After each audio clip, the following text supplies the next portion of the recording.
Assalamualaikum warahmatullahi wabarakatuh dan salam sejahtera. Terima kasih diucapkan kepada semua peserta yang menyertai webinar LJBM yang diadakan bersempena dengan penganjuran Hari Profesional Teknikal Negara bagi tahun 2021. Semua peserta diingatkan tentang perkara-perkara berikut. Yang pertama, sentiasa memastikan mikrofon masing-masing dalam mod senyap atau mute sepanjang webinar berlangsung. Kehadiran akan direkodkan melalui aplikasi Webex. Sila pastikan tuan-puan join in melalui aplikasi ini menggunakan nama penuh bagi memastikan kehadiran dapat direkodkan dan mata CPD dapat diberikan. Sesi soal jawab akan berlangsung di hujung program. Sekiranya ada kesempatan, tuan-puan boleh meletakkan soalan melalui fungsi chat. Sekiranya terdapat soalan yang tidak sempat dijawab secara langsung, soalan dan jawapan akan diletakkan melalui Facebook rasmi LJBM. Terdapat aktiviti interaktif pantas sepanjang program. Tuan-puan digalakkan untuk bersedia dengan telefon bimbit atau gadget masing-masing untuk menyertai aktiviti ini melalui bahutan yang akan diberikan. Tanpa membuang masa, kita mulakan program dengan ucapan aluan daripada Yang di-Pertua LJBM Yang Berbahagia Datuk Sebeya Aziz bin Abdullah. Dengan segala hormatnya dipersilakan.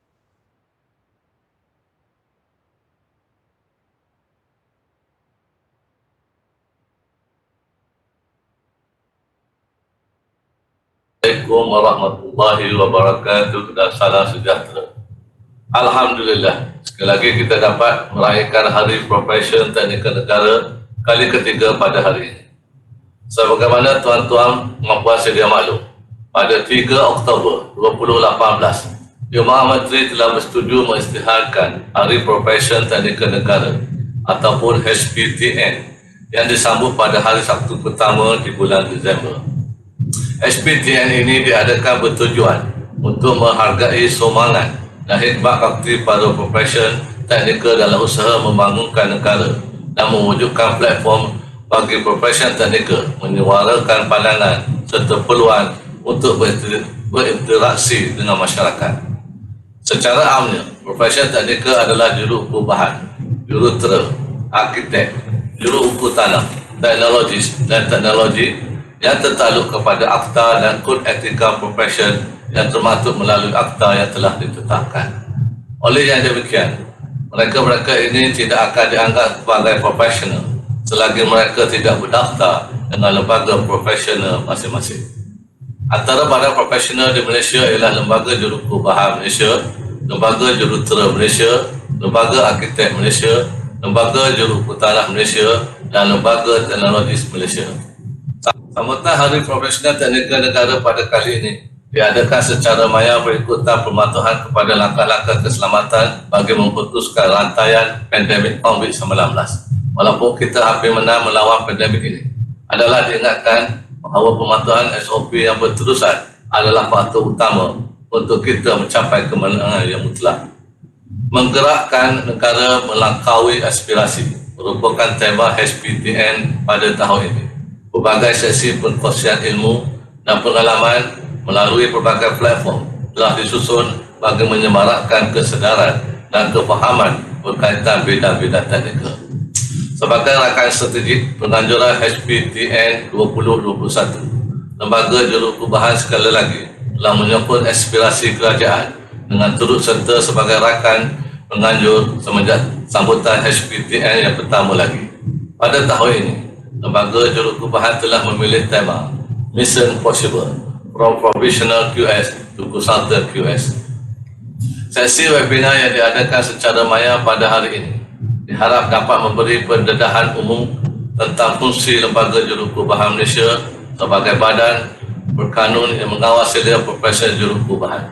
Topik-topik yang berkaitan pendaftaran dan proses menaik taraf pendaftaran yang akan dibicarakan pada hari ini diharap dapat menjadikan aspirasi oleh para pelajar untuk memilih juruukur bahan sebagai bidang kerjaya dan dalam masa yang sama memberi panduan kepada ahli profesional untuk meningkatkan taraf pendaftaran profesional mereka sehingga berdaftar sebagai juruukur bahan konsultan. Beberapa tip yang akan dikongsi oleh penceramah pada hari ini diharap dapat mencapai impak positif kepada semua yang menyertai program ini. Sebagai sebahagian dari keluarga Malaysia, Juruukur Bahan sangat berbesar hati dapat memberi sumbangan ke arah pembangunan industri pembinaan yang lebih lestari seiring dengan perkembangan teknologi digital selaras dengan aspirasi kerajaan khususnya Kementerian Kerjaya Malaysia. Justru, Lembaga Jurukubahan Malaysia mengucapkan ribuan terima kasih kepada Yang Amat Berhormat Perdana Menteri Malaysia, Yang Berhormat Menteri Kanan Kerjaya Malaysia dalam memberi pengiktirafan kepada profesion yang kita sayangkan ini. Selamat berseminar. Sekian. Wabillahi taufiq wal hidayah. Wassalamualaikum warahmatullahi wabarakatuh.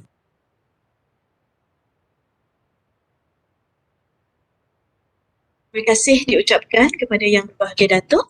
Kita teruskan program pada hari ini dengan penceramah kita yang pertama iaitu Surveyor Jamisah binti Ibrahim. Untuk makluman, Surveyor Jamisah merupakan Duta Lembaga Jurukubahan Malaysia. Dengan hormatnya dipersilakan. Okay. Assalamualaikum. A very good morning and salam sejahtera kepada semua partisipan joining this webinar yang pada pagi ini. Saya Jamisah. Okay, saya share sekejap ya.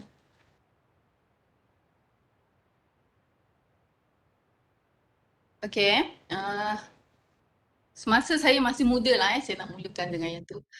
I have never considered a career in construction industry lah. Okay. So soalan sama jugalah saya nak tanya kat adik-adik kat luar sana tu, sama ada pernah tak ada intention orang kata nak jadi QS, kan? Apa lagi nak jadi professional QS. Actually it's all about passion sebenarnya, desire, kan?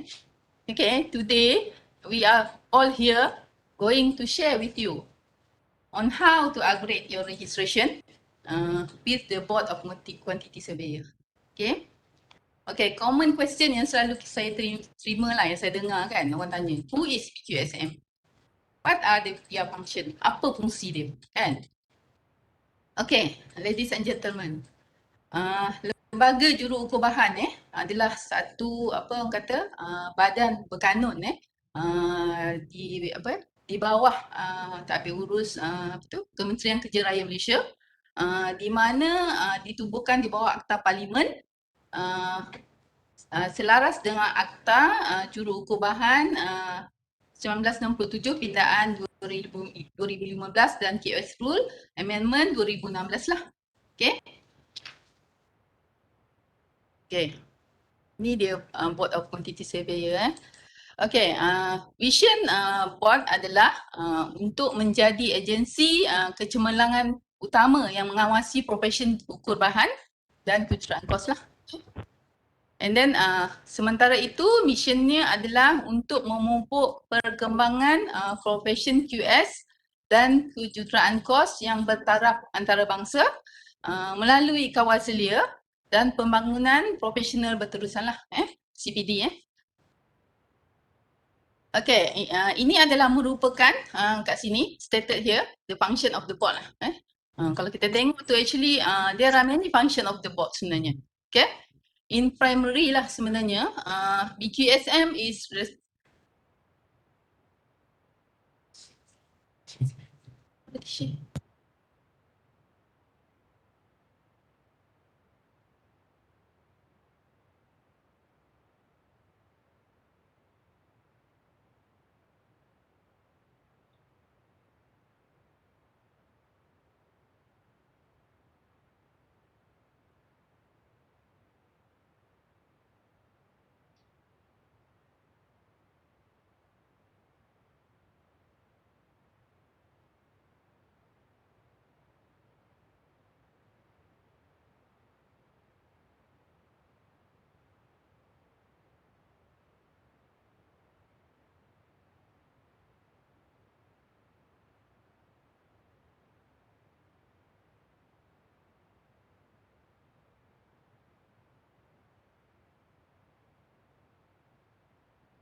okay, kita pergi kepada function board Okay, in primary BQSM punya function ni dia banyak sebenarnya tau. Tapi kat sini saya jelaskan yang primary dia, BQSM ni responsible for the registration of permits of quantity surveyor and firm or body corporate who carry out surveying services in Malaysia and at the same time maintain their ethics of profession of the QS lah. Okay. On the other hand, is to protect the public by ensuring the person issued certificate as a professional QS possess the necessary education, skill, and capability, and that they perform competently and in her profession. Okay? Ataupun kita boleh maksudkan macam ni lah, dia punya fungsi tu untuk melindungi kepentingan orang awam bagi memastikan apa orang kata pertanggungjawaban dan kualiti perkhidmatan lah. Seterusnya juga bagi melindungi hak dan kepentingan juru ukur bahan berdaftar selaras dengan Akta Juru Ukur Bahan. Okay. Selain itu juga ia turut terlibat sama dalam merangka polisi kerajaan yang berkaitan dengan profession ukur bahan. Bagi memastikan profession ukur bahan orang kata sentiasa relevan dan lestari. Okay. Okay. Seterusnya adalah ini adalah member list of board member bagi sesi 2021 lah okay. Okay, the member of board appointed by Minister of Works is comprised of the President lah currently BQSM is headed by Yang Berbahagia Datuk Surveyor Aziz bin Abdullah CQS followed by a registrar and secretary. Okay. Okay, the rest of the board member are representative from the public service, representative from QS from local authority, QS from institution of higher learning, QS from private sector, nominated by RSM, representative from QS association, and one representative from Board of Architect and Board of Engineer as well. Okay, BQSM also is served by several committees. The functional committees are, there are 7 overall, registration and qualification committee, followed by QS Examination Council, QS Accreditation Council, skill fee and practice, ethics, acts, regulation and international affairs, and management. Just for your information, the registration committee is also supported by assessment of professional competent committee, APC. Okay. Besides that, the management committee are being supported by public and IT and CPD as well. Okay. Here are the statistic of registration by latest update on November 2021. Okay, on the left, on the left hand side, the chart showed a breakdown on the individual registration. In total, the registration of QS with BQSM now are 4969. Consists of QST 94, BVQS 3214. PQS 667 and CQS 994. Our aim for today's webinar is for PVQS group with mission to upgrade their category of registration from PVQS to PQS, and if possible to the next level as a CQS. Okay, ladies and gentlemen, registration, just for your info, on the right hand side is the consulting quantity surveyor practice. There are 161 sole proprietor, 43 number of partnership and JV, 16X registered as a body corporate, and 116 MDP. With overall total 388 numbers so far. Okay. Here also, I would like to update the new requirement for those who are interested to join the public sector. The new requirement imposed by Jabatan Perkhidmatan Awam to be appointed as a QS, as stated here. The only thing I want to highlight here is the participant have to register at least as a PVQS with the Board of Quantity Survey Malaysia. The date effective for this circular is in July 2021. Okay.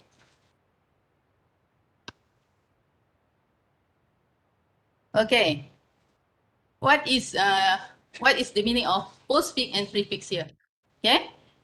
Under the subsection 7(1)(a), a consultant quantity surveyor (CQS) shall be entitled to use abbreviation CQS after his name.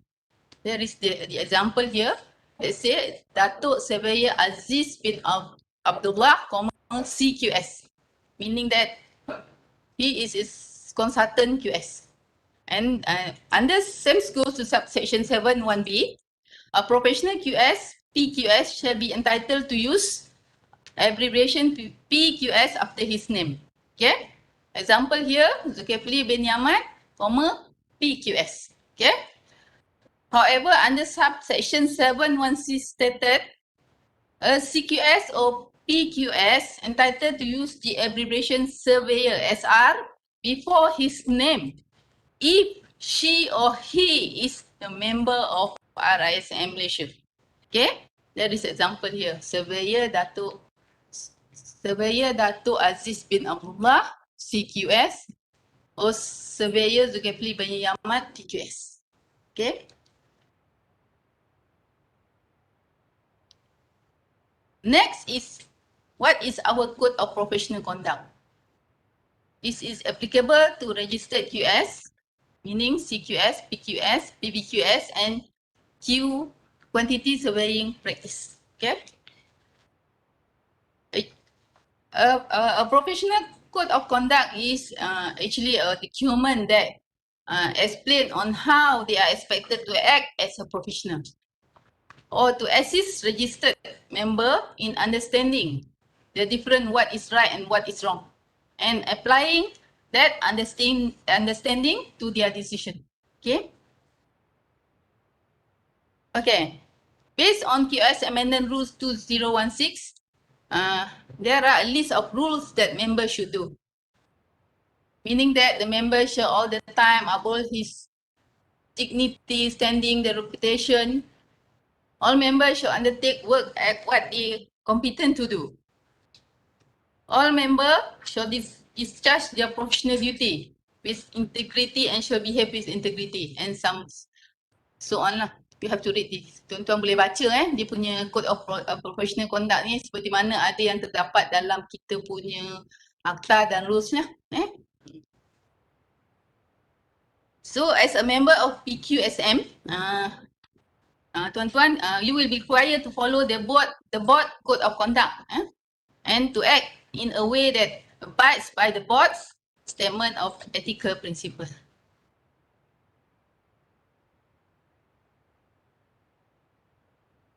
Okay. Next, we go to the how to lodgement a complaint. Okay.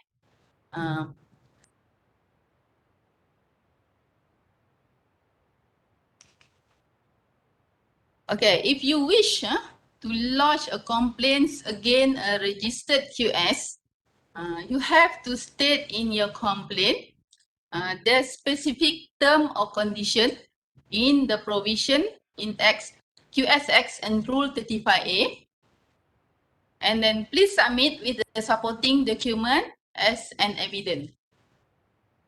Where the complaint is not made in accordance with the Rules 35A, the registrar may reject the complaint. Okay. Okay.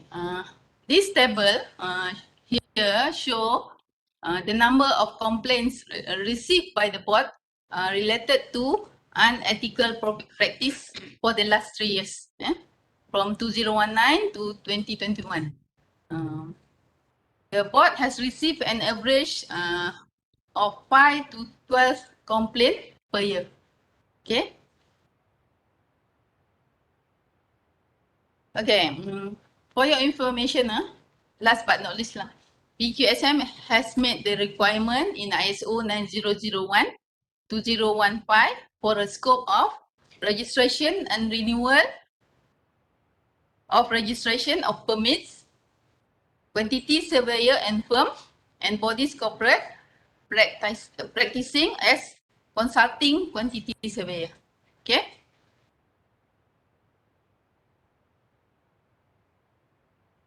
Itu saja yang saya ingin kongsikan bersama tuan-tuan pada hari ini berhubung dengan fungsi dan sedikit mengenai lembaga. Terima kasih. Terima kasih diucapkan kepada Surveyor Jamizah atas penerangan berkaitan fungsi dan peranan LJBM. Okay, kita berehat sebentar, ada sedikit aktiviti. Okay, semua peserta diminta bersedia dengan telefon bimbit atau gadget masing-masing. And jangan lupa screenshot jika anda adalah pemenang 1 hingga 3. Kenapa kena screenshot nanti saya beritahu. Okay. Link akan diletakkan dekat chat room dengan ruangan komen Facebook. And game pin akan dipaparkan dalam kiraan 3, 2, 1. Tengok. Semua dah diletakkan. Okay, kita ada masa 10 saat untuk pendaftaran sebagai players. Silakan.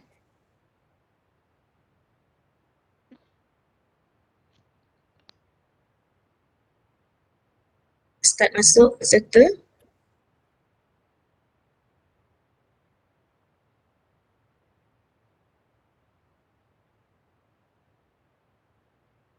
Okay. Boleh kita mulakan? Okay, kita akan mulakan game dalam masa yang terdekat.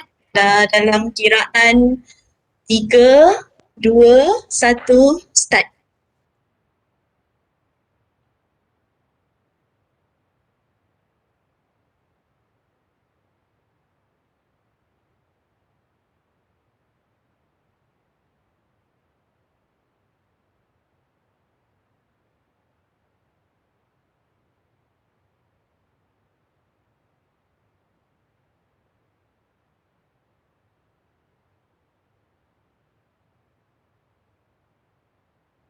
Kita dah nampak 3 nama pemenang.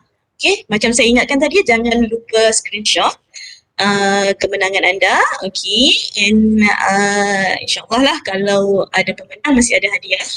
Okay, mohon ketiga-tiga nama ni, Lee Sui Cheng, Nur Syariman dengan SYC. Okay, boleh screenshot kemenangan dalam phone masing-masing and email ke Sekretariat LJBM info@pdsm@ui.my untuk tuntut hadiah kemenangan masing-masing. Untuk mereka yang belum lagi bernasib baik, jangan risau, masih ada peluang lagi lepas ni. Kita sambung kita punya program hari ini dengan penceramah kita yang kedua iaitu Surveyor Zulkifli bin Yaman. Untuk makluman, Surveyor Zulkifli merupakan pengurusi Jawatankuasa Pendaftaran dan Kelayakan LJBM. Persilakan, Surveyor Zulkifli. Warahmatullahi taala wabarakatuh. And a very good morning, ladies and gentlemen. Please bear with me for the next 15 to 20 minutes, whereby I will talk on the why and how to register with the board. Okay, let me share the slide first.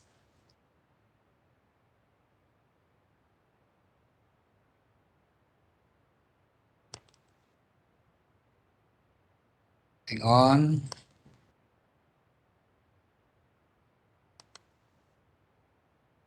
Okay, so saya akan menyentuh sedikit isu pendaftaran dengan Lembaga Jurukobahan Malaysia di bawah topik hari ini untuk saya sebagai pengurusi Chairman of the Registration and Qualification Board of Quantity Surveyors Malaysia, and the topic why and how to register with the board. Okay, so the objective untuk registration adalah to instill confidence of the public in the employment of professional QS lah. Kalau tidak ada satu badan Kawaslia, maka public yang akan memberi, yang akan hire tuan-tuan sebagai QS tidak ada confidence dalam apa jua servis yang tuan akan bagikan nanti. Okay, so just a brief. Registered QS, they need to satisfy the board that they have adequate knowledge, not only theory tapi juga dalam practice QS lah. And then the next is consultant QS practice. Seperti mana yang kita ketahui, need to satisfy the board bahawa consultant QS ini akan juga handle oleh registered QS dan ada prerequisite lah. Okay, baik. Kita lihat sedikit QS Act Amended 2015. subsection 8 in bracket 1 apa nama dalam Akta QS dengan jelas mengatakan bahawa tiada sesiapa pun yang boleh menjalankan aktiviti sebagai jurukubahan melainkan mereka itu berdaftar dengan lembaga jurukubahan. Ini termasuklah sebagai contohnya prepare and submit to any person, organisation or authority in Malaysia untuk construction project seperti feasibility study, report, preliminary estimate, cost plan and whatnot. And then also cannot provide professional services seperti project cost management, value management and whatnot. Okay, must bear in mind that you have to register with the board in order untuk you provide these services. Okay, baik, kita tengok selanjutnya. Jika tuan-tuan dan puan-puan tidak berdaftar, maka tuan-tuan dan puan-puan tidak boleh menjalankan atau practice or carry out business or take up employment as QS, sama ada professional QS or consultant QS ataupun professional QS or QS technologies. Meaning that tuan-tuan tidak boleh display any sign, board or card untuk menunjukkan bahawa tuan-puan adalah seorang jurukubahan. Okey. Kita lihat section 24 dalam Akta QS dengan jelas mengatakan bahawa sekiranya tuan-tuan dan puan-puan tidak berdaftar dengan lembaga tapi tuan-tuan dan puan-puan menjalankan kerja-kerja kubahan, tuan-tuan adalah bersalah dari segi akta dan boleh didenda sehingga RM50,000 Malaysia ataupun boleh dipenjarakan tidak melebihi 3 tahun ataupun kedua-duanya sekali. Dan in the case of continuing offence, a further fine of RM500 per day akan dikenakan pada tuan-tuan dan puan-puan. Okey, baik. Selanjutnya, okey, untuk kategori pendaftaran, okey, kita ada 4 kategori. Yang pertamanya QS Technologies dan yang kedua kita ada Provisional QS, kita ada Professional QS dan akhir sekali kita ada Consultant QS. Okey, untuk QS Technology dan Provisional QS, mereka ini dalam kategori dua kategori ini hanyalah boleh assisting quantity surveying work saja. Mereka tidak boleh menjalankan sebagai QS lah. Okey. Baik, kita tengok. Okey, Professional QS dan Consultant QS, tuan-tuan dan puan-puan adalah qualified quantity surveyor, boleh memanggil tuan-tuan dan puan-puan sebagai jurukubahan. Okey. Manakala Consultant QS, tuan-tuan adalah dibenarkan untuk set up a firm to provide a quantity surveying consultancy services. Ini dibenarkan di bawah CQS lah. Baik. Okey, bagaimana untuk memulakan? Ada beberapa prasyarat dikenakan seperti mana kita memerlukan recognized QS degree, kita memerlukan QS related degree, accredited diploma program, accredited master program and akhir sekali accredited QS degree. Okey, ini adalah senarai universiti ataupun yang di-accredited by lembaga. Kita ada dua lah, local university dan juga overseas. Tuan-tuan boleh tengok senarai yang ada di screen. Okey, sebagai contohnya UKM dan sebagainya, dan juga kita ada overseas lah. Beberapa universiti yang telah di-accredited oleh Lembaga Jurukubahan Malaysia lah. Okey, baik.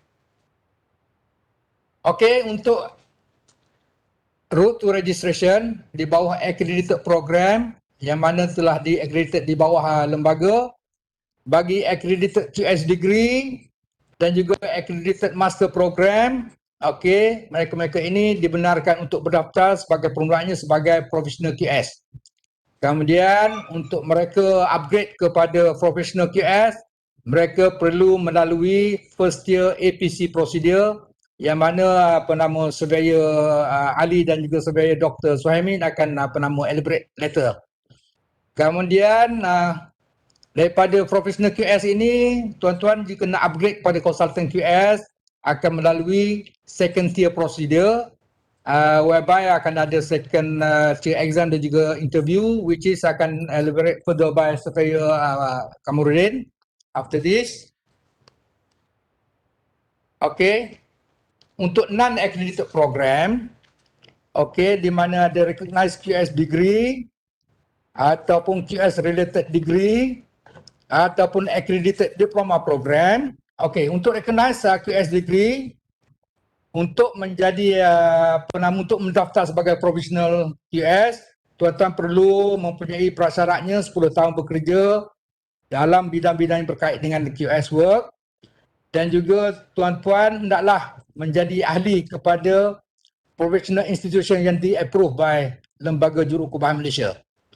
Untuk QS related degree, tuan-tuan boleh dan juga boleh mendaftar sebagai QS Technologies. Kemudian untuk mendaftar sebagai provisional QS, tuan-tuan perlu menduduki dan juga lulus peperiksaan yang dianjurkan oleh RISM, Royal Institute of Surveyors Malaysia Direct Final Exam. Kemudian tuan-tuan boleh mendaftar sebagai provisional QS.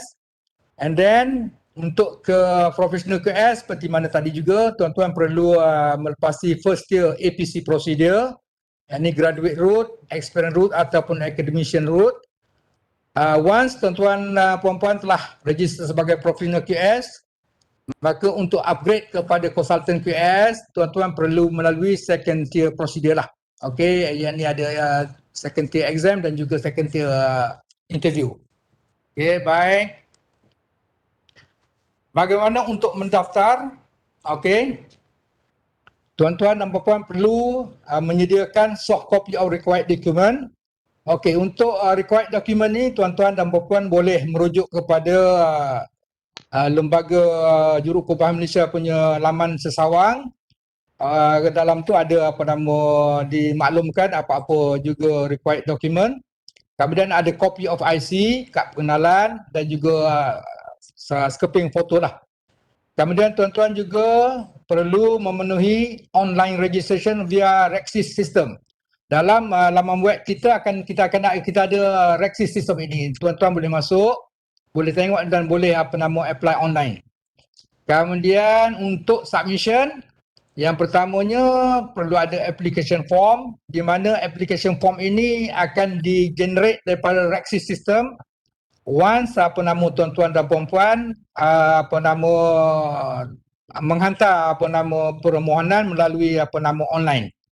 Kemudian tuan-tuan juga perlu submit hard copy of required document, di mana perlu disahkan, duly certified, dan last but not least is proof of payment lah, pembayaran. Okey, baik. Okey, ini dari segi juran yang kita akan kenakan pada tuan-tuan dan puan-puan. Untuk kategori QS Technologies, untuk pendaftaran baru, new registration, kita impose RM100 Malaysia plus RM50 untuk processing fee. And then manakala renewalnya setiap tahun adalah sebanyak RM100 Malaysia.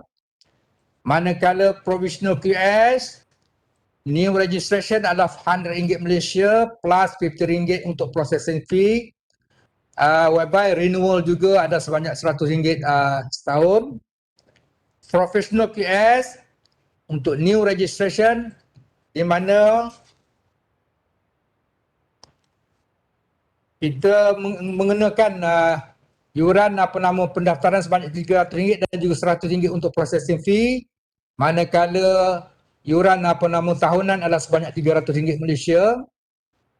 Bagi consultant QS, bagi new registration kita impose RM400 plus RM100 untuk processing fee, manakala yuran tahunan adalah sebanyak RM400. Okey, untuk APC procedure, fee yang kita kenakan adalah semasa submission of critical analysis report CA, yakni sebanyak RM250. Okey, baik.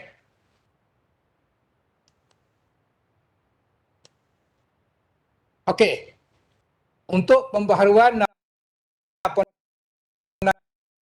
tahun, kita memerlukan apa yang kita panggil CPD, di mana kategorinya adalah seperti berikut.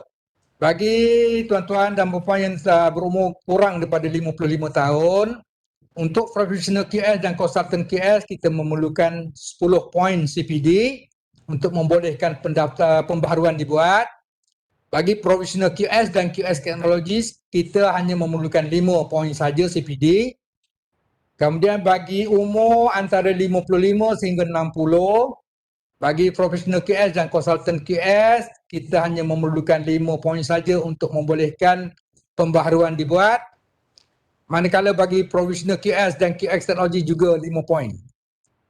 Okey, bagi mereka-mereka yang berumur melebihi 60 tahun, kita exempted daripada CPD point, makna tuan-tuan dan puan-puan tidak memerlukan lagi CPD bagi tujuan pembaharuan. Manakala mereka yang residing or working in overseas or unemployed, kita hanya menggunakan 2 poin saja untuk pembaharuan. Okey, baik. Okey, renewal of registration di bawah section 13 in bracket 2 of QS Act, renewal requirement. Registration expired date adalah pada 31 Disember setiap tahun. Manakala section 16 of QS Act, removal of registration, is it within 1 month of the expiry of the registration? Maknanya kalaulah sebulan selepas tamatnya tempoh expired registration, maka kita akan remove daripada pendaftaran. Manakala section 17 in bracket 2 dalam Akta QS untuk reinstatement of registration ialah within a period of 3 years of the expiry. Manakala tuan-tuan, ini kita akan kenakan penalti lah, sedikit bayaran untuk sebagai penalti. Okey, baik. Okey, I think itu saja daripada pendaftaran dan kelayakan. Sekian, terima kasih. Terima kasih diucapkan kepada Surveyor Zulkifli atas penerangan mengenai laluan pendaftaran LJBM. Harap dapat memberi manfaat pada semua. Kita ada sesi aktiviti yang kedua. Kita akan start dengan interaktif game kita. Boleh bersedia dengan telefon bimbit dengan gadget masing-masing. Kita dah letakkan pin. Kita bagi masa 10 saat untuk register.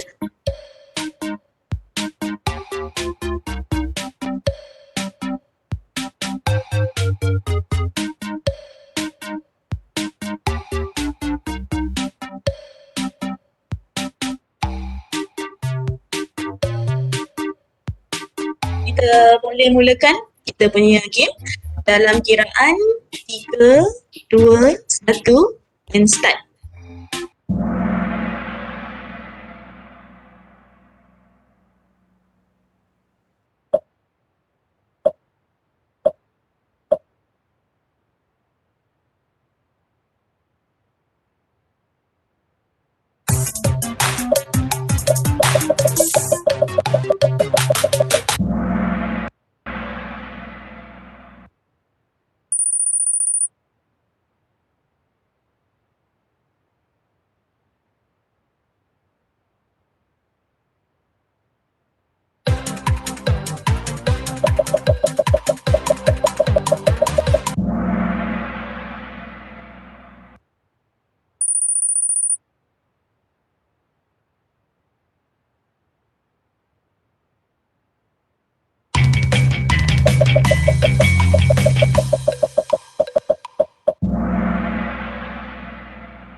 Kita tengok pemenang kita dah ada dah. Ini ketika H, nanti boleh bagi nama penuh ya H. Okay, and Xiang and the winner Hashim. Alhamdulillah. Okay, maksudnya apa yang Surveyor Zulkifli terangkan hari ini semua alhamdulillah Boleh dijawab oleh ramai semua. Okey, macam biasa tadi saya inform, boleh screenshot and boleh hubungi Sekretariat LJBM melalui email ke info@bksm.gov.my untuk tuntutan hadiah.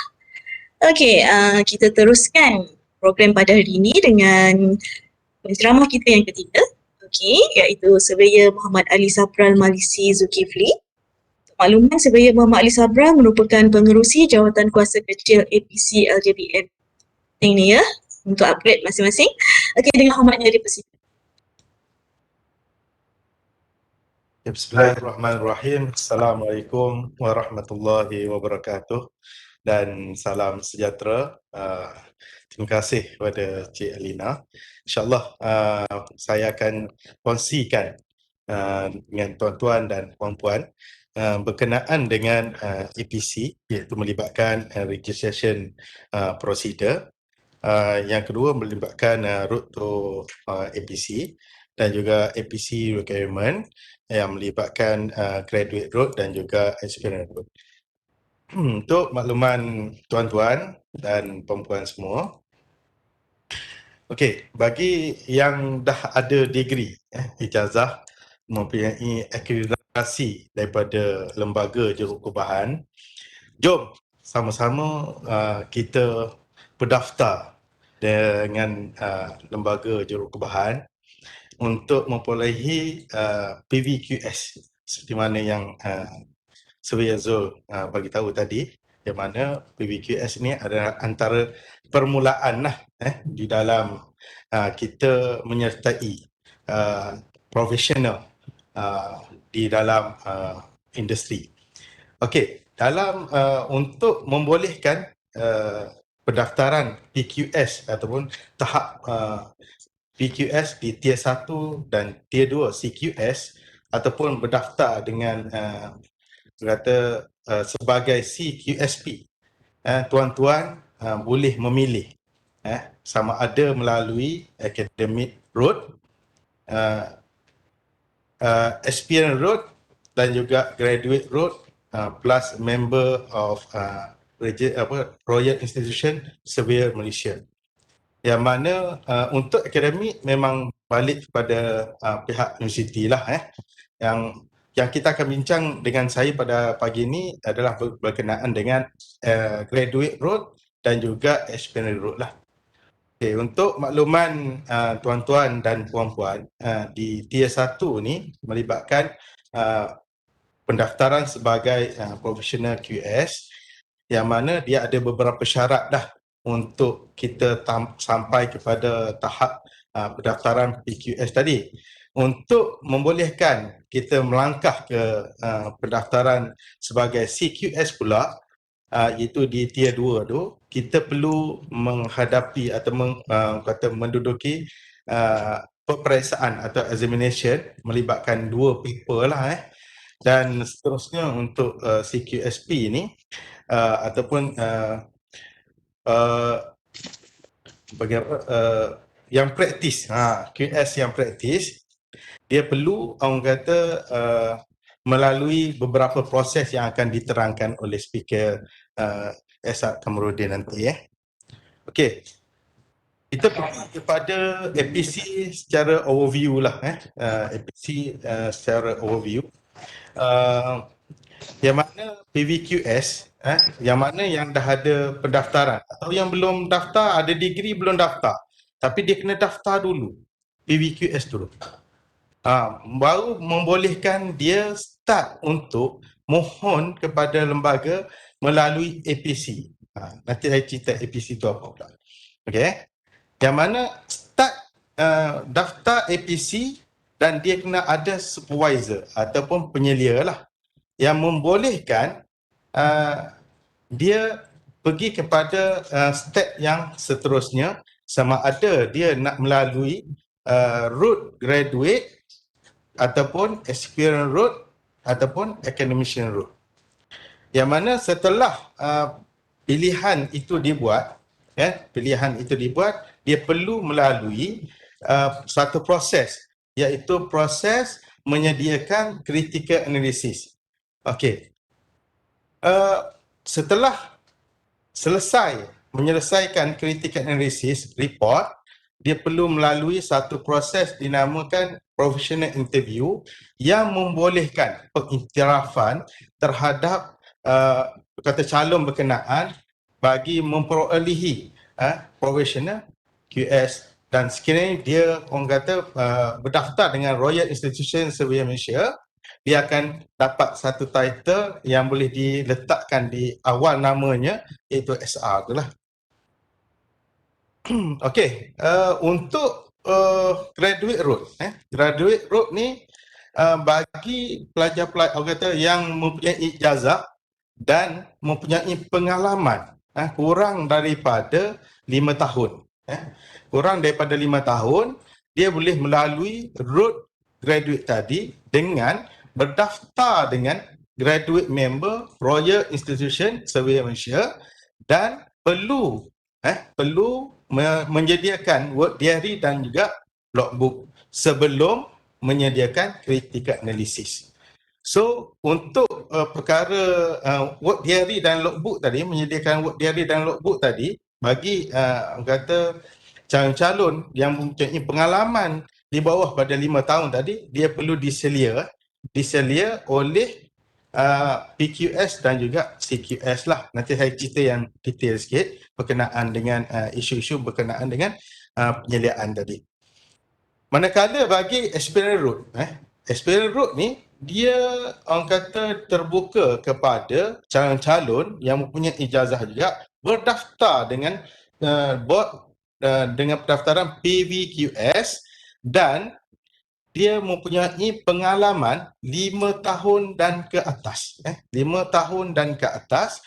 Setelah tu dia terus ke penyediaan critical analysis report yang membolehkan setelah selesai critical analysis tadi dan diterima oleh pihak panel di lembaga, dan dia membolehkan dia boleh untuk interview, itu panggil professional interview, dan lulus professional interview baru dapat kata di award sebagai PVQS lah.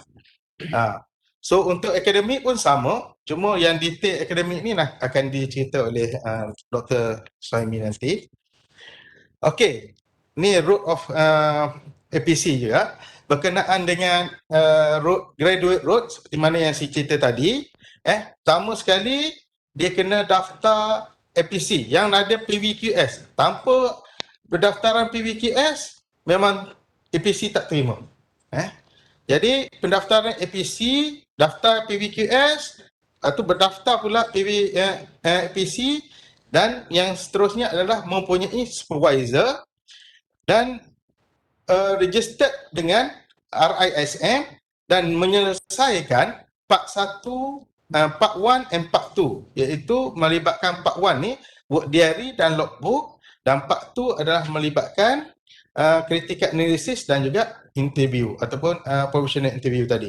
Manakala bagi aspirant road pula, dia perlu ada pendaftaran PVQS, berdaftar pula dengan APC, mempunyai supervisor dan pengalaman melebihi 5 tahun. Pengalaman mesti melebihi 5 tahun dan terus kepada Part 2 dan perlu menyediakan critical analysis report. Seterusnya perlu melalui sesi interview profesional untuk membolehkan dia di award sebagai PQS.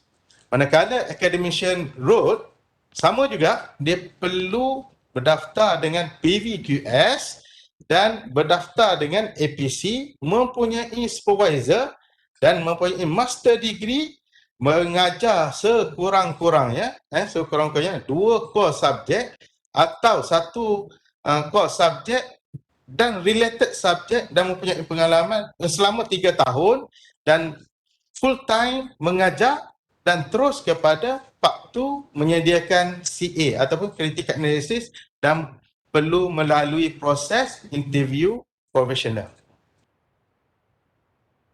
Okey, apa dia APC ni? Kalau dalam sektor awam, APC ni orang panggil apa? Anugerah Perkhidmatan Cemerlang. Tapi untuk board ni, yang dinamakan APC adalah Assessment of Professional Competence. Assessment of Professional Competence, yang mana APC ni bertindak sebagai permulaan bagi pendaftaran untuk membolehkan kita start masuk, bagi membolehkan kita dapatkan PQS tadi. Itu maksud dia. Dan untuk makluman tuan-tuan dan puan-puan semua, okey, dia punya objektif lah, objektif kenapa perlu ada APC ni sebenarnya, kan? Pertama sekali, tujuan dia adalah untuk kita pastikan calon-calon yang orang kata diberi penarafan PQS tadi mempunyai kompetensi yang diperlukan oleh players di luar sana.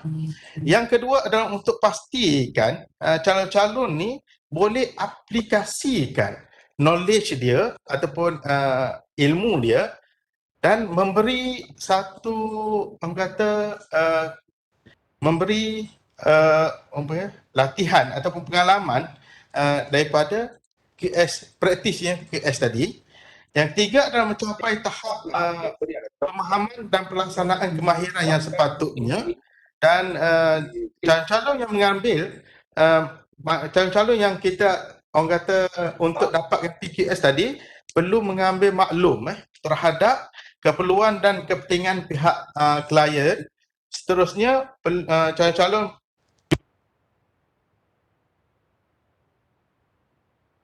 lembaga dan etika-etika yang sepatutnya.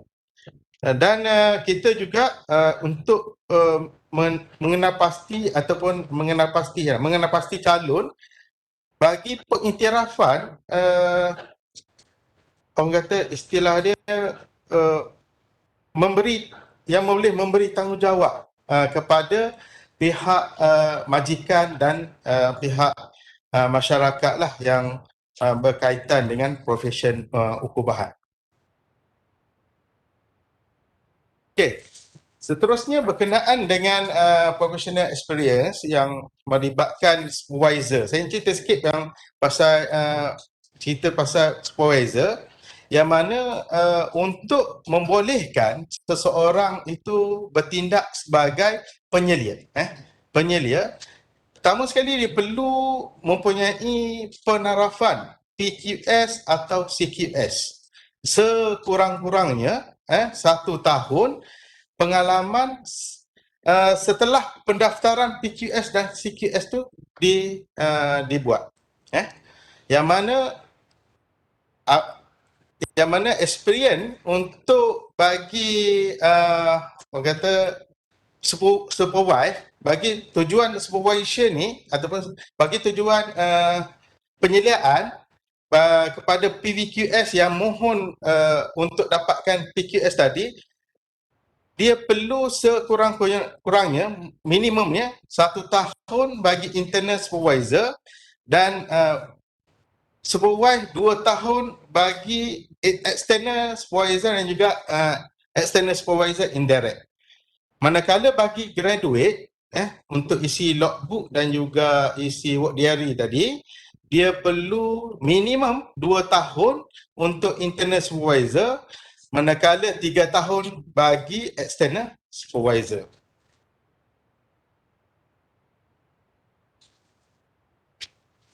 Okey, seterusnya. Apa dia internal supervisor, external supervisor ni? Okey. Internal supervisor ni adalah supervisor yang ataupun penyelia yang bekerja dalam satu organisasi yang sama lah. Kan contohnya saya bekerja di JKR, Cik Zul, Supervisor Zul bekerja di JKR, satu organisasi sama. So itu antara orang kata dinamakan sebagai internal supervisor sekiranya Cik Zul atau Supervisor Zul tadi menyelia saya. Manakala external supervisor pula melibatkan graduate dan juga experience ni, supervisor ni tak bekerja dalam satu organisasi. Dia mungkin organisasi yang lain. Contohnya di tapak lah kita ambil pasukan projek. saya sebagai kontraktor bekerja dengan kontraktor dan ada perunding. Jadi kita nak guna perunding tadi sebagai external supervisor, itu dinamakan external supervisor lah.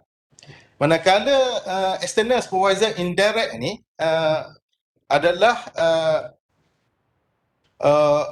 orang kata yang supervisor yang willing ataupun yang nakkan bersetujulah untuk supervise kandidat atau calon di mana syarat yang ditetapkan oleh lembaga jurukubahan adalah perlu inform kepada lembaga terlebih dahulu untuk kita kenal pasti supervisor tadi betul ke willing tadi. Kita tak nak dilantik, saya tiba-tiba, kenapa saya dilantik sebagai supervisor? Kita tak nak benda tu. Jadi kita nak supervisor yang dilantik oleh calon tadi pihak lembaga maklum dan terdapat persetujuan bersama di antara calon dan juga supervisor tadi, dan kita akan panggil interview supervisor tu bersama dengan calon tadi. Okey. Apa yang kita nak sebenarnya dalam penyediaan orang kata CA ataupun CA lah, critical analysis lah, level yang bagaimana yang kita nak dalam penentuan kemampuan calon-calon. Kita nak pertama sekali kita nak calon tadi mempunyai knowledge and understanding. Yang kedua adalah dia practical application of knowledge and understanding, conflict management, data management, communication and negotiation. Dan level yang ketiga yang kita nak adalah reason analytic advice and deep of technical knowledge, mempunyai tahap leadership yang baik, management, resources and people, dan client care, ethic and professional practice lah. Contoh yang saya boleh kemukakan di sini, yang mana skill and ability yang kita nak bagi PQS adalah, contoh saya ambil adalah untuk penyediaan interim. Kita tak nak di level 1 dan level 2 hanya melibatkan progress payment, contohnya interim payment, hanya cerita pasal progress payment saja. Untuk level 1 ni memahami tentang progress payment, itu saja. Kita tak nak yang tu. Yang kita nak adalah di level 3. Kita nak tahu macam mana calon yang kita nak jadikan PQS tadi boleh menyelesaikan masalah. Contoh yang saya boleh bagi di sini, contohnya bajet tak cukup nak bayar kepada kontraktor.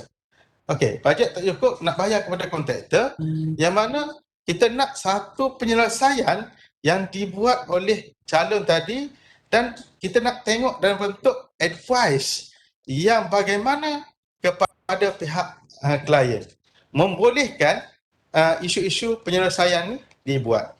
Tapi dalam etika kita tidak tinggalkan lah. Etika ni melibatkan integrity, moral, principle, honest dan sebagainya. Okey, contoh yang kedua lah saya bagi melibatkan bid of quantity. Bid of quantity, kita tak nak tengok dalam konteks bagaimana nak buat BQ. Tak nak yang tu kan. Kita nak tengok dalam konteks bagaimana menyelesaikan masalah penyediaan BQ. Yang saya contohnya melibatkan masa penyediaan BQ tak mencukupi. So bagaimana cadangan advice daripada calon berkenaan terhadap isu berkenaan yang membolehkan BQ tu diselesaikan dengan sempurna. Okey. So saya ingat masa dah cukup untuk saya. Saya ingat itu saja daripada saya. Terima kasih daripada saya. InsyaAllah saya seru sekali lagi kepada rakan-rakan, kepada sahabat-sahabat saya di luar sana. Jom sama-sama kita berdaftar dengan lembaga perubahan sebagai PVQS, yang mana dah ada PVQS kita daftar APC. APC yang membolehkan tuan-tuan dan puan-puan pilih sama ada nak melalui graduate route, experience route ataupun academician route bagi yang mengajarlah sebagai tenaga pengajar di universiti atau di politeknik dan sebagainya, dan membolehkan kita sama-sama berada dalam industri as the professional bermula dengan PQS. Terima kasih Cik Rina, terima kasih semua. Warahmatullahi wabarakatuh. Assalamualaikum warahmatullahi wabarakatuh. Terima kasih Suraya Muhammad Ali Sabral. Okay, kita dah dengar penjelasan mengenai experience road, graduate road. Okay, untuk mereka yang berada atau berkhidmat sebagai ahli akademik, jangan risau, ada laluan khas untuk anda. Okey, kita teruskan program dengan penerangan lanjut daripada Profesor Madya Sebaya Dr. Muhammad Suhaimi mengenai laluan untuk ahli akademik. Untuk makluman, Profesor Madya Dr. Sebaya Muhammad Suhaimi adalah Timbalan Pengerusi Jawatankuasa Kerja APC LJBM. Dengan hormatnya dipersilakan.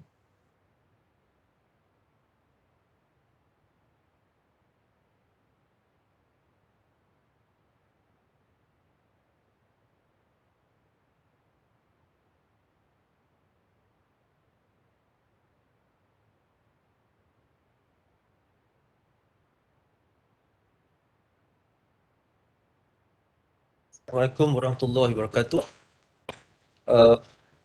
And good morning to everyone. Alright. Thank you for still following this webinar session hosted by the Board of Quantity Surveyors Malaysia in conjunction with the Hari Profession Technical Negara 2021. I'm here today to share with all the participants and the viewers at our FB Live on the academician route ataupun laluan akademik. So this academician route, as the name suggests, is designed by the board to allow those academicians to also able to register for PQS. So I hope this platform can spark interest to my fellow academicians to get themselves apply and register with the board. So let's move on. Before I forget, as you can see in the slide, this is the guideline to two-tier registration, in particular to the tier 1 for the PQS. So please feel free to visit the BQSM website to look for the guideline, and where you can download the documents and use that as your reference, right? So most of the information that I'm going to share for today is actually come from the guideline. Okay, let's move on. Okay, to be eligible to apply for this academician route, the candidate must be employed as a full-time faculty member in an approved institute of higher learning offering the QS degree or diploma program or both, whereby the program is recognized and accredited by the BQSN. So as you can see, sebenarnya lecturers in polytechnic is also eligible to apply under this academician route. And the candidate must also have minimum of 3 years approved academic experience after acquired the teaching experience after obtaining the master's degree. And in terms of the teaching experience, the candidate shall have this minimum teaching experience of 2 QS core subjects or 1 QS core subject with 2 other QS related subjects. So the list of the subjects can be referred to the guidelines. So that's why I suggest everyone to refer to the guideline, because due to the limited time that we have today, I'm not able to describe in detail the whole requirements and the whole process. Right? Once the candidate has been approved to go through this academic route, the candidate will be required to submit the critical analysis report, or from now on I will refer as CA. and to be called for the professional interview session. Okay, let's look on what is this critical analysis report is all about. Right, this critical analysis report or CA is to illustrate the candidate's professional experience and also shall be used by the panel to further assess the candidate's competency level. Where largely of the CA content shall be assessed throughout the professional interview as well. Right.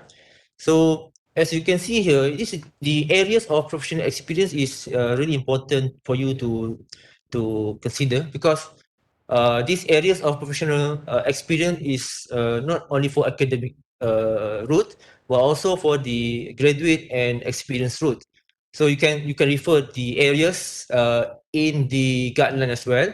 But as for the academician route, there are 10. There are 10 areas of professional experience for the academic to use. So out of the areas listed in the guideline, the candidate are required to choose 2 out of the areas listed in the guideline.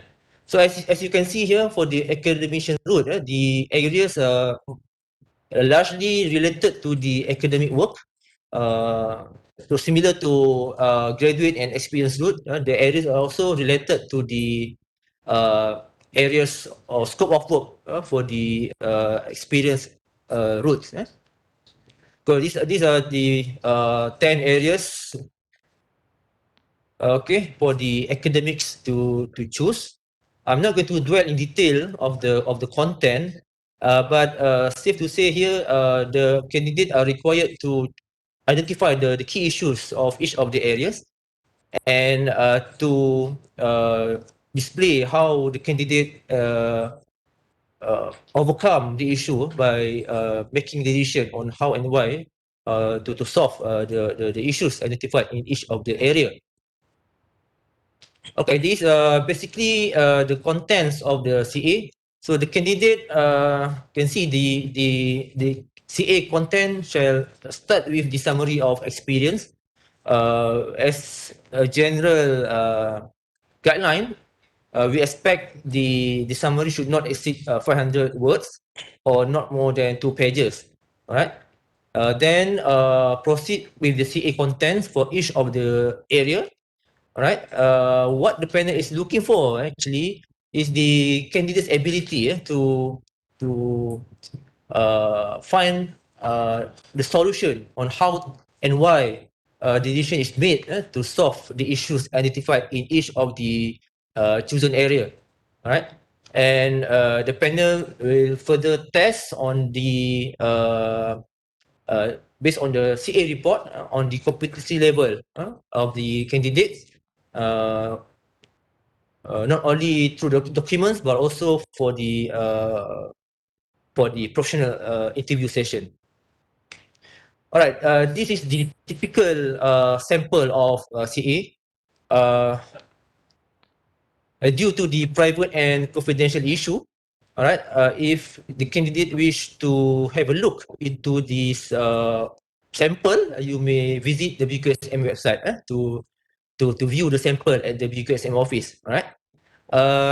I would suggest that the candidates who are interested to go through this academician route to be aware of the announcement made by the BQSM from time to time, because the board will constantly organize this workshop on the preparation of the CA. So the announcement will be made through email, through SMS, through the website, as well as all the official social media platform. So please aware of those announcements, because that is the proper platform for us to deliberate more on how to prepare a CA. All right, let's move to the professional interview. All right, as I said, once the panel satisfied with the CA report, the candidate will be called for the professional interview session, right? So basically, the the interview will be conducted by a panel of 2 assessors, right? And the professional interview session will be used to test further on the candidate's knowledge and the professional QS practices, and also on the issue on professional and work ethics. In all, the duration of the interview will be around 45 minutes. So this is the typical structure of the interview. As you can see, largely of the professional interview session will be focused on the CA report itself. All right, so that's why your CA report must be approved first by the panel before you can be called for the interview session. All right, I think that's all from me. Thank you very much. Thank you for listening. Yeah, I pass back over to you, Arina. Thank you. Terima kasih diucapkan pada surveyor Muhammad Ali Sabral dan surveyor Dr. Muhammad Suhaimi. Okey, kita teruskan pada aktiviti kita yang ketiga untuk sesi aktiviti Kahoot kita. Rasanya dah ada letakkan link dengan campaign dekat dalam chat room tu. Okay, kita akan mulakan. Start register. Lagi 5 saat.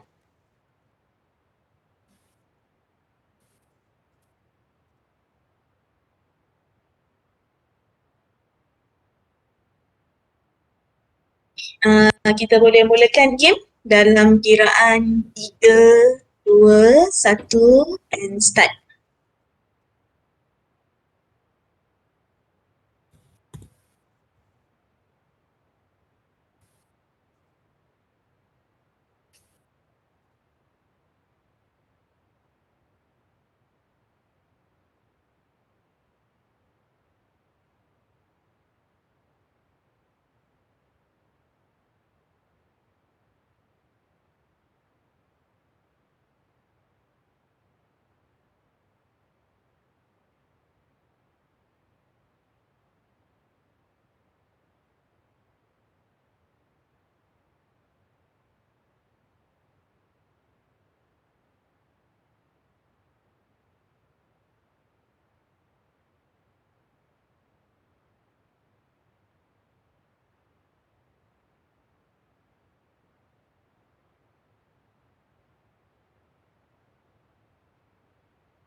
Ni.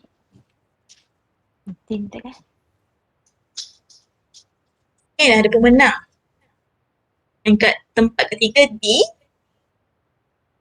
Tempat kedua C. Chang. And tempat pertama Lia. Alhamdulillah, terima kasih. Tahniah pada semua pemenang. Lepas ni kita ada lagi satu game, tapi kita teruskan pada program kita yang ketiga. Kita pergi ke penceramah seterusnya, iaitu dengan Surveyor Kamarudin bin Haji Sulaiman. Untuk makluman, Surveyor Kamarudin bin Haji Sulaiman merupakan pengerusi untuk Majlis Peperiksaan Hukum Bahan. Silakan. Thank you, Ms. Alina from Pondok QS Secretariat. And Assalamualaikum warahmatullahi wabarakatuh. Salam sejahtera and very good morning to all the participants and the viewers of today's Hari Profesional Teknikal Negara 2021. And 2 minute ability.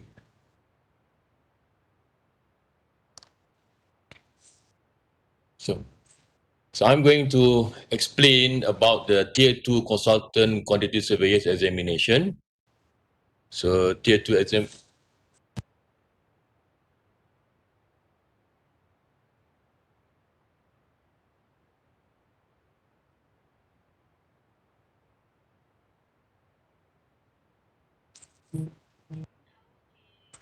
So I'm actually the chairman of Quantity Surveyors Examination Council, QSEC.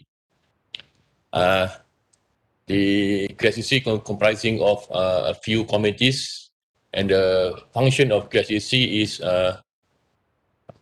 managing the exam tier 2 exam for the consultant quantity surveyors, CQS. So the general introduction of the tier 2 exams, the tier 2 assessment is a key role to registration as consultant quantity surveyor with the Board of Quantity Surveyors Malaysia. So I think everybody knows about the CQS. If you want to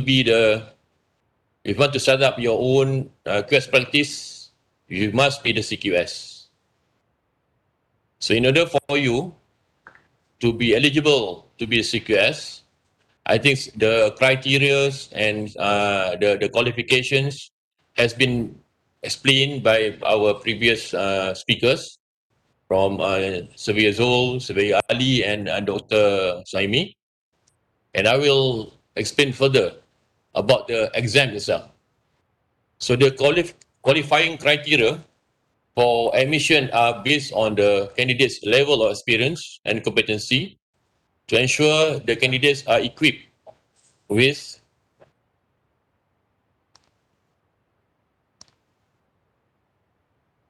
the necessary attributes to carry out practice as a consultant quantity surveyor. And the board will be the sole and the final authority in the implementation of the tier 2 assessment.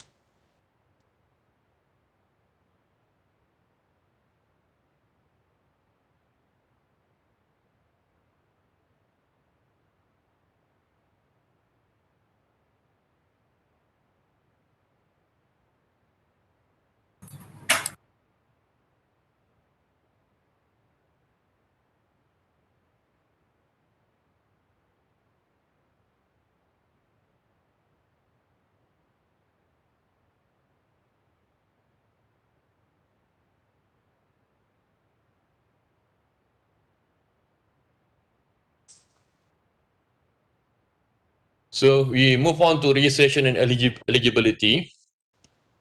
So for PQS, the registration and eligibility is for PQS with 1 year supervised local experience with a consulting quantity surveying practice, CQSP, and public agencies excluding academic institution, or PQS registered under the academic route with at least 2 years of relevant working experience with a consulting quantity surveying practice or public agencies, and successfully complete the Tier 2 assessment comprising paper of professional practice 1, professional practice 2A, professional practice 2B, and professional interview. So for the assessment method, we have two assessment methods. There are two mandatory requirements for the assessments. Number one is assessment paper is a written test, and number two is a professional interview. This is another interview.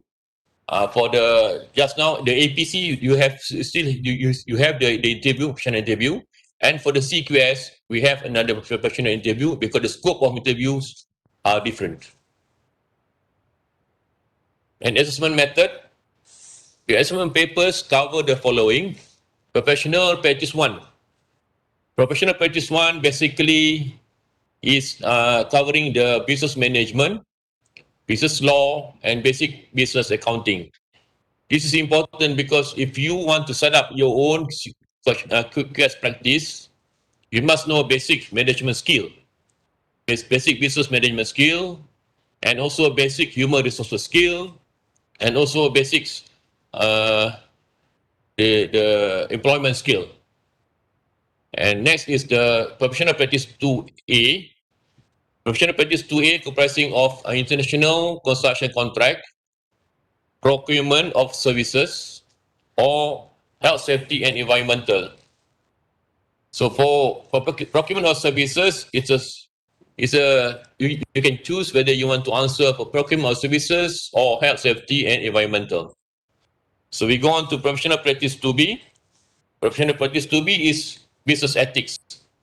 The business ethics is covering the ethics as a professional, and also the ethics by doing business, and also the ethics in doing professional skills within the community.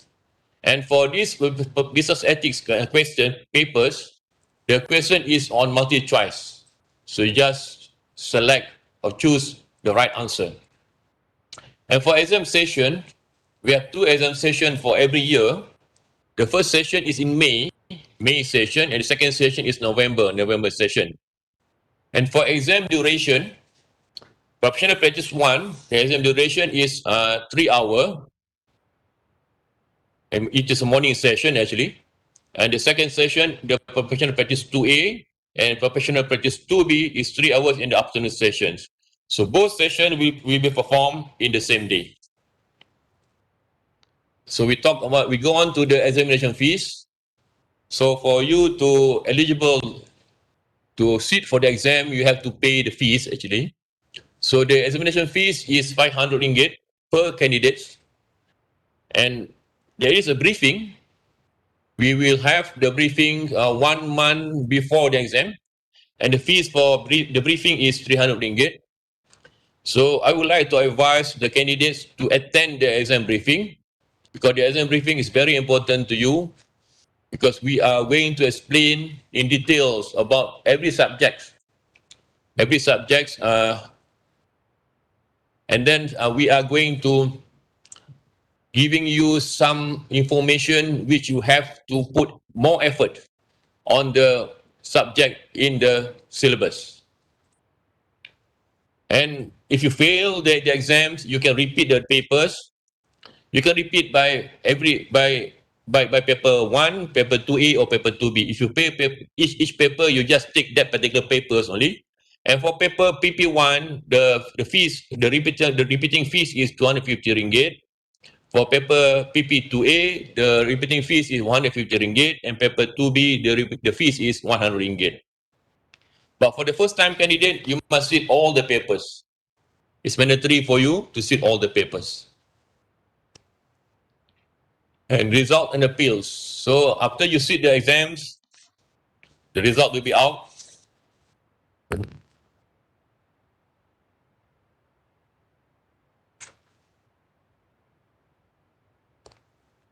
So the notification of result of the written test will be published online within 3 months of the test date. Then all papers are carefully marked by examiners, and the results are duly approved by the board. And next is appeals to the examinations. If you want to appeal of any papers, you must appeal to the Examination Council on the results of written tests within 1 month of the result being published. So if you appeal more than 1 month, it is not going to entertain by the board. And all decision by the board of QS on appeal result of Tier 2 exam is final. And candidates who fail the assessment papers can receive the respective papers which they did not achieve the passing mark. Papers Professional Practice 1, Professional Practice 2A, and Professional Practice 2B are considered as separate papers. Candidate can receive for one or all the above assessment papers.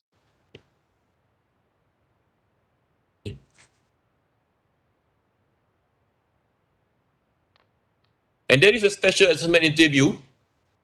So the QSEC has agreed to have the special assessment interview. This is for the candidates candidates are only allowed to receive any failed assessment paper within 2 years period for the date of first sitting, from the date of first sitting. So let's say if you take one within 2 years, you take the exam, you fail the same papers.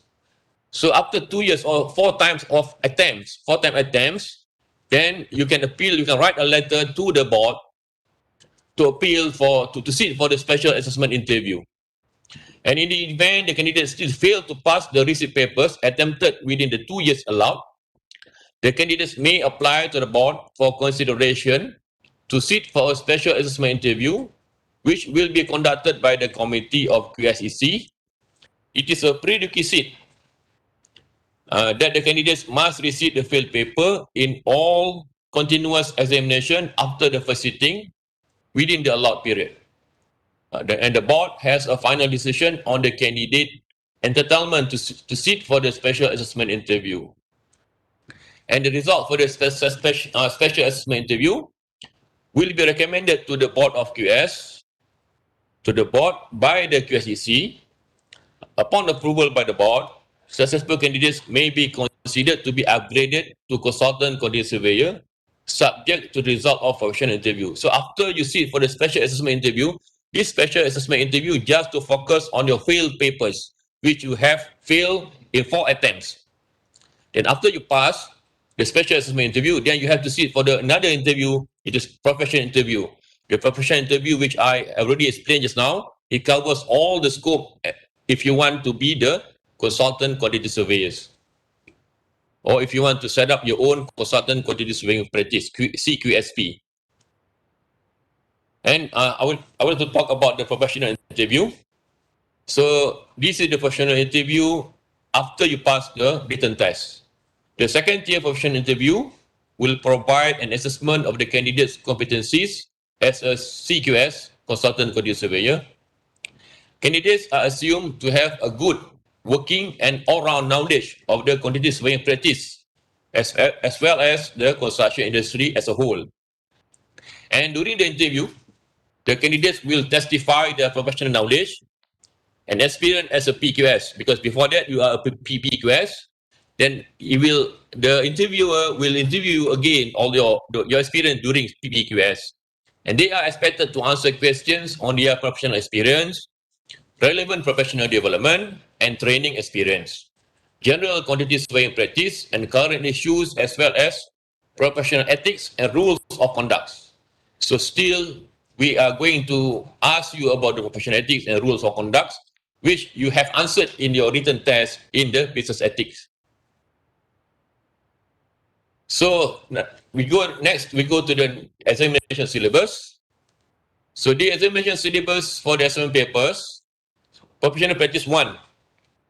Professional practice 1 cover the business management, business law, and business accounting. So the detail of every subject you can download from the examination syllabus in the website of BQSM. So if you register for the test, for the tier 2 test, then you are entitled to download this, and also the secretariat will email to you the guidelines for the tier 2 test. And for the professional practice 2A, it covers the construction contract, procurement, or health, safety, and environmental issues in construction. So for item B and C, procurement or health and safety, you may choose each one of the paper. And the last is professional practice 2B. It covers the business ethics, and this is the multi-choice paper. So you just tick the right answer.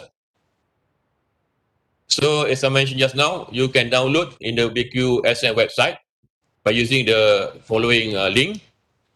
It will provide you the detail of the T2 CQS exam guidelines and also the subjects which cover in the exam. So this is the sample of exam questions. This is for business ethics, which I mentioned to you just now. It's a multi-choice. So I won't give the answer. You may think about the right answer. Your company allows you to attend a hospitality event organized by the contractor, where other consultants are also invited. At the end of the function, you are given a wrapped door gift, which you found out is an iPhone 13 Pro Max when you got home. What should you do? A, immediately check with other consultants whether they also received similar gift, and if so, it should be acceptable. B, report to your company the next day and comply with company policy for such gifts. C, do not inform anyone because the gift may be specially given only to you. D, there is no need to do anything because your company has allowed you to attend this function in the first place. And E, accept the door gift because you have settled the close the final accounts, and there is no further favor the contractor can ask you to do.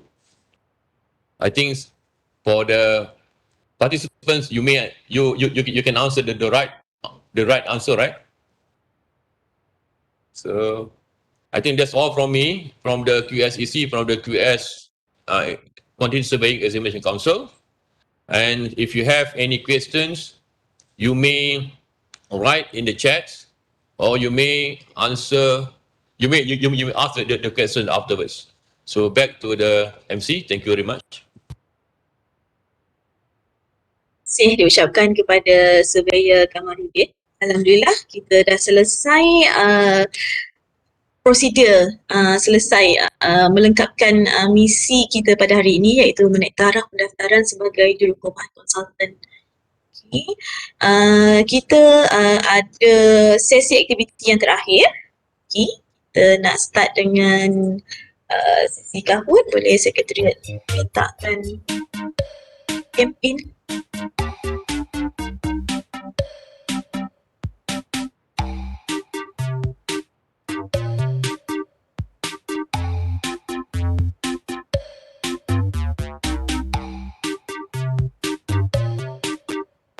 Yang last ni kita bagi masa lama sikit untuk dia orang register.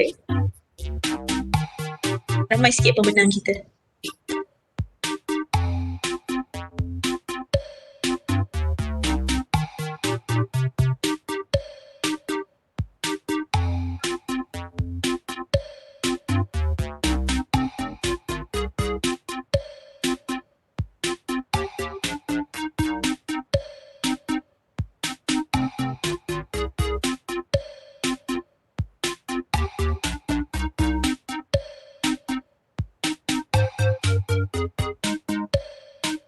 Kita boleh mulakan sekarang dengan kiraan 3, 2, 1 and start.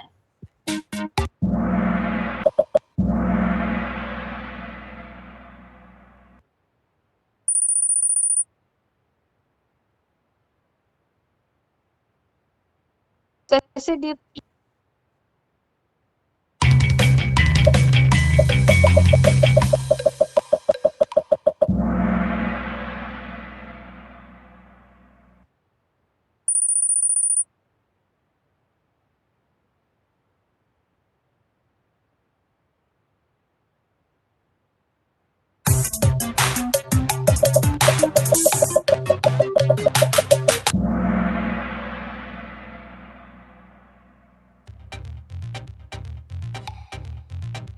Nampak nama pemenang kita, Cik Ali Rahimi, tempat ketiga. Tempat kedua Das Ania, and tempat pertama apa ni? Hatch macam dah menang tadi ya Hish. Okey, tak apa kita terima pemenang kali kedua. Alhamdulillah aktif. Okey, semua peserta nanti diminta untuk email kepada LJBM info@lbqsm.gov.my okey, untuk claim hadiah masing-masing. Okey, kita ada sesi Q&A. Ada beberapa soalan yang kita terima daripada peserta kita pada hari ini. Okey, kita tengok soalan pertama. Kalau boleh kita sedia Muhammad Ali, bolehkah? Isa mana tak ada? Dekat mana? Kita ada soalan yang pertama daripada Sin Yi Kin. Okay. How long to take for PVQS to upgrade to PQS? Boleh saya pas soalan ni pada Surveyor Ali.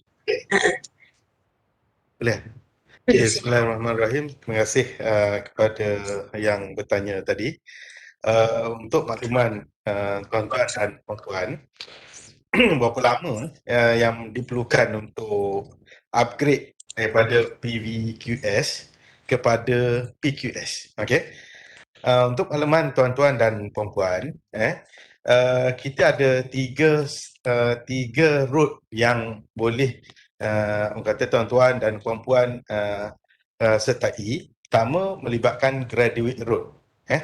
Kalau graduate route ni, dia perlukan untuk internal supervisor, ni, dia perlukan 2 tahun untuk supervise dia punya logbook dan juga work diary. Dan manakala untuk external supervisor, dia kena disupervise selama 3 tahun untuk logbook dan juga work diary. Okey. Setelah tu baru kena buat CA, critical analysis. Jadi untuk tu kalaulah pilihan dibuat oleh kata pemegang ijazah yang diakreditasikan oleh lembaga tadi, di mana dia pilih ke arah menyertai kata pendaftaran PQS tadi, nak upgrade kepada PQS melalui graduate route. Maknanya pengalaman dia kurang pada 5 tahun tadi, bagi internal supervisor, dia perlu ada 1 tahun untuk dia selesaikan work diary dan juga logbook plus dengan penyediaan CA. Kalau CA dia buat 6 bulan, 6 bulan lah. Kalau CA dia buat 3 bulan, 3 bulan lah. Mostly yang kita dapat penyediaan CA ni lama sebenarnya. Jadi kalau boleh plan kata untuk penyediaan CA dan juga penyediaan logbook dan juga work diary tadilah bagi graduate. Manakala bagi experience road ni bagi experience road ni dia perlu selesaikan supervision untuk 1 tahun kata experience dengan menyediakan CA tadi. Critical analysis. Dan bagi eksternal dia kena disupervise selama 2 tahun dan juga menyediakan CA lah. Jadi kalau kita campurlah penyediaan tu 1 tahun daripada mana? Daripada dia berdaftar PVQS. PVQS dia daftar and then sehingga kepada penyediaan CA. Kalau perlu sehingga 1 tahun setengah, 1 tahun setengah lah. Kalau untuk internal, kalau external mungkin lebih lagi lah. So untuk graduate road, graduate pula academician pula, dia perlu diselia selama academician ni dia kena 3 tahun penyeliaan dia sebelum dia buat CA. Jadi bergantung kepada tempoh masa penyeliaan dan juga penyediaan CA. Terima kasih, Cik Rina. Okey, terima kasih diucapkan. Tapi ada lagi soalan untuk Surveyor Ali. Sebab kita banyak soalan mengenai APC ni. Sedia. Okey. Baik, soalan daripada Chan Siang Kit. Okay, hi Prof. If I go for experience route, shall I go to register to become ISM member first before professional interview? Untuk soalan yang kedua berkenaan dengan pendaftaran dengan ISM atau Royal Institution Surveyor Malaysia, dan sama ada kita nak daftar RSM dulu atau bersama-sama. Ni pandangan saya, sebaik-baiknya kita bersama-sama lah. Daftar kata dengan lembaga dan juga daftar juga dengan Royal Institution Surveyor Malaysia. Sebab apabila Royal Institution Surveyor Malaysia ni, dia akan bagi satu title lah kepada kita untuk membolehkan kita letak title tu di awal pakai nama tadi untuk kita publish lah untuk kegunaan kita dan orang mengenali kita lah as the professional quantity surveyor. Okay, terima kasih.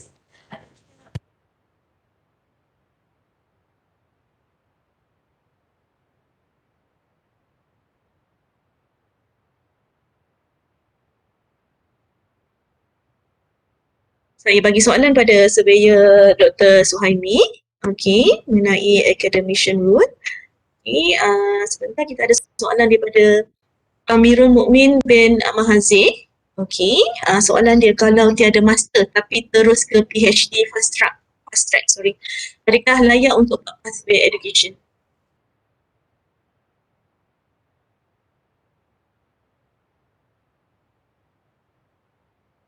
Okey, terima kasih Cik Alina. Terima kasih kepada yang bertanya. Untuk syarat academician untuk apply APC ni, syarat asalnya academic experience tu bermula daripada masters lah. Okay. Tapi kalau candidate tu tidak ada masters, kita it's okay, kita akan bagi kepada yang tertinggi lah. So kalau you ada PhD, then kita akan guna PhD lah. So kita akan go for the highest lah. So syarat asalnya hanya peringkat master sahaja. Okay. Saya harap itu membantu. Terima kasih. Okey, terima kasih. Tapi sebab soalan lebih pada APC, minta maaf ya Surveyor Ali. Kita pause balik kepada Surveyor Ali. Okey. Okay, next. Okay, for PBQS experience tu dikira selepas application APC dan supervisor atau boleh pakai experience yang ada sebelum APC application dan supervisor? Ini soalan daripada Muhammad Fazril dan Roslan. Terima kasih yang bertanya dan juga Cik Lina. Okey, untuk experience tu dia ambil kira sebenarnya daripada berdaftar sebagai PVQS. PVQS. Berdaftar PVQS, kita boleh dah ambil kira experience daripada situ. Dan untuk untuk APC tadi adalah untuk membolehkan dia start di supervise. Yang nak supervise tadi kena daripada APC. Boleh Jadi Okay, next question. Daripada Sun Chi Kiong. Okay, salam. Possible for BQSM to consider having the choice to choose external supervisors not related to project. Internal supervisors or external supervisors related to project are hard to come by, reluctant to supervise. Ada komen daripada pengurusi APC? untuk pilihan sama ada external ataupun internal, yang seperti mana yang saya ceritakan tadi, yang internal tadi hendaklah dia orang kata dalam satu company ataupun satu organisasi yang sama lah. Jadi untuk external tu orang kata yang melibatkan organisasi yang di luar. Jadi pilihan terhadap perkara itu kita bagi balik kepada pihak calon lah. Mana yang terbaik bagi dia. Kita sebenarnya di peringkat APC kita tak terlalu detail bahawa okey, orang yang macam ni kena ada jadi supervisor. Tidak. Cuma kita nak mengenal pasti bahawa ada supervisor yang mempunyai penarafan PQS dan CQS. Okay. Harap membantu Sun Chi Kiong tadi. Okay, next daripada Muhammad Hafiz, untuk laporan CA untuk permohonan PQS, berapa projek yang diperlukan? Okey, terima kasih Muhammad Hafiz. Okey, untuk projek tu untuk kita tak tetapkan berapa banyak projek yang terlibat. Cuma yang kita nak tengok adalah dia punya analisis terhadap isu dan masalah.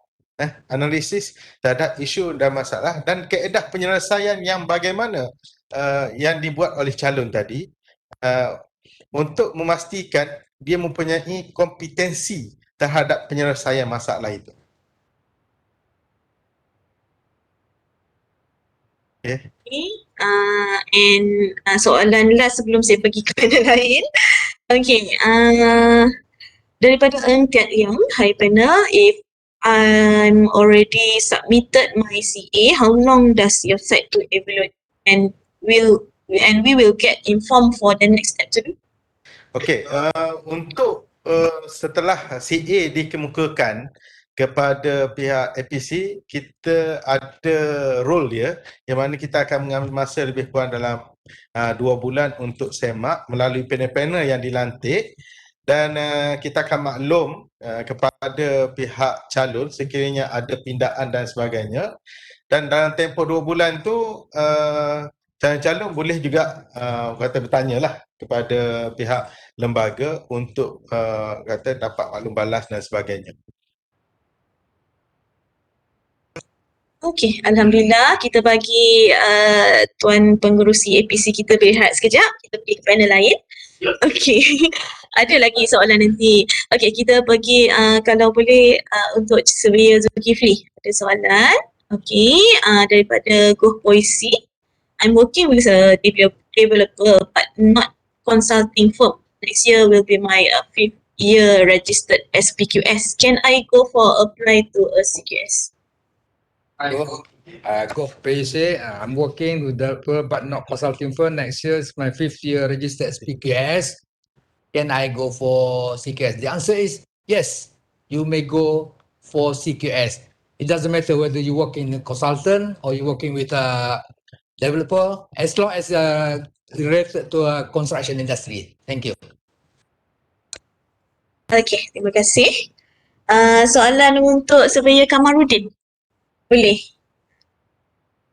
Ada satu soalan mengenai examination procedure. Okey, daripada Ng Seng Hee. Okay, are there any limit to the number to receipt of papers? Thank you very much, Ng Seng Hee and DMC. So the question is with regard to your questions, are there any limit to the number to receipt of the papers? The limit is 4 times consecutively, and if you still fail, you can apply to sit for the special assessment interview. And after the special assessment interview, if you still fail, you have to sit again for the paper. So hopefully, when you be called for the special assessment interview, hopefully that interview will pass, because that's the way the committee, the QSGC, try to help the candidates to pass their exam. Maybe because you are not because you have been working for so long, and you are not very familiar in writing the answers for the exams. So that's why we have an option for you for the special assessment interview. Okay, thank you. Terima kasih Surveyor Kamarudin. Kita balik kepada Surveyor Ali. Dah sedia balik. Surveyor Ali. Okey. Soalan daripada Nur Syahidatul Syafiqah binti Malik Hamdan. Okey, Tuan, bagaimana dengan PVQS yang sudah ada pengalaman lebih 5 tahun tetapi unemployed? Perlu bekerja dahulu baru boleh ambil APC atau bagaimana? Okey, terima kasih kepada Nurul Syahidatul Syafiqah. Okey, untuk makluman Puan, Puan dah orang kata mempunyai pendaftaran PQS lah yang mana untuk experience tu kita dah mengambil kira daripada PQS, PVQS. Jadi tidak ada isu berkenaan Puan kena bekerja balik untuk orang kata untuk membolehkan APC itu didaftar. Daftar dulu APC kan, dan mungkin kita Puan boleh orang kata cari balik supervisor yang yang terlibat dengan Puan pada waktu tu, di mana supervisor tadi akan advise Puan lah berkenaan dengan penyediaan CA tu lah. Jadi untuk tu saya ingat tak ada isu lah berkenaan dengan Syarat pengalaman cukup. dengan syarat pengalaman yang mencukupi. Dengan syarat pengalaman mencukupi. Dan kalaulah contoh, saya faham tadi adalah berkenaan dengan Puan dah bekerja sebelum ni dalam tempoh APC. Kalau Puan tak bekerja lagi dalam tempoh pendaftaran, daftar tapi tak bekerja-kerja, kan? Satu nak daftar APC, yang tu kena bekerja dulu. Yang tu kena bekerja dulu. Kalau dah kerja dah sebelum ni, boleh guna pakai yang bekerja tadi, tapi syarat bermula daripada pendaftaran PVQS tadi. Saya ingat boleh orang kata boleh menjawab ke soalan. Terima kasih. Soalan seterusnya, kalau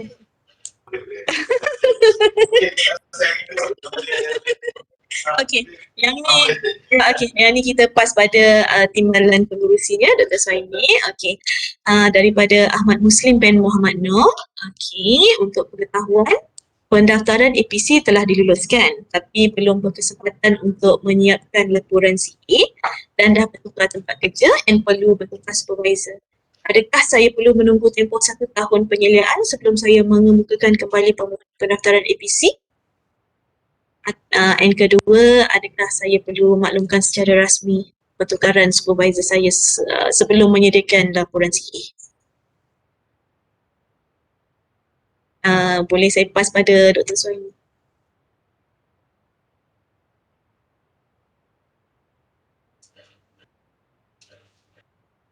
Okey, terima kasih kepada yang bertanya. Ahmad Muslim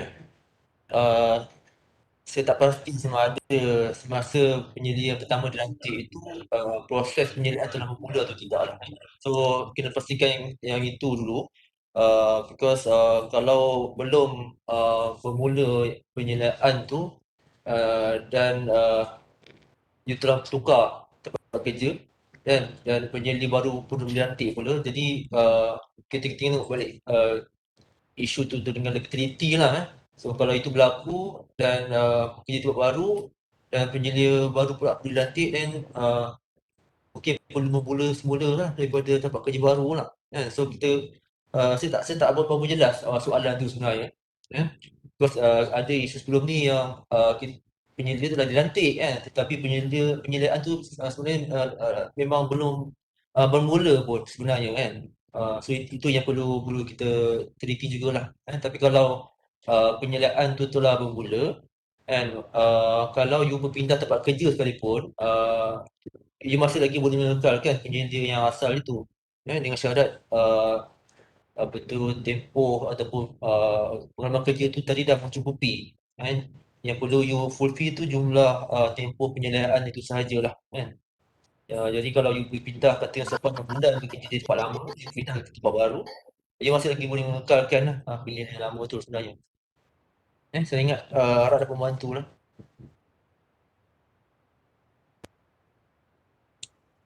Terima kasih pada selia Dr. Suhaimi.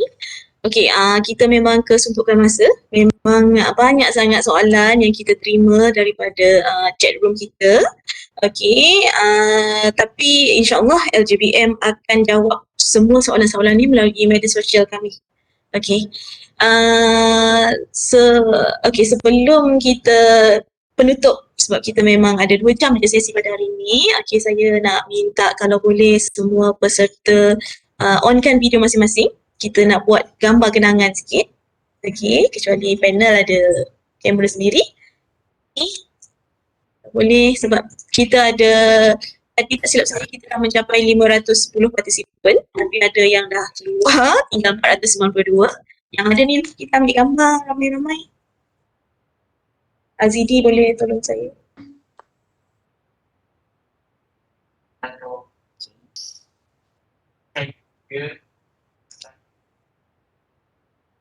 Okey, terima kasih. Alhamdulillah. Kita dah sampai ke penghujung acara. Okey, sebagai kesimpulan, pendaftaran dan iktaraf pendaftaran LJBM daripada profesional QS kepada konsultan QS adalah satu mission yang possible untuk kita semua. Dan tak lupa pada adik-adik yang sedang mempertimbangkan ukupahan sebagai pilihan berjaya di masa hadapan, selamat datang diucapkan dan ketahuilah bahawa anda amat dialu-alukan. Kata saya ingin selitkan bahawa walaupun kita masih belum menang dalam menghadapi perang dengan pandemik COVID-19, tapi dengan pematuhan terhadap semua SOP yang ditetapkan, semoga kehidupan kita dapat kembali kepada sedia kala. Sekian, semoga kita dapat berjumpa lagi di program yang akan datang, sama ada di alam maya ataupun secara fizikal. Wabillahi taufiq wal hidayah. Wassalamualaikum warahmatullahi wabarakatuh dan salam sejahtera. Terima kasih.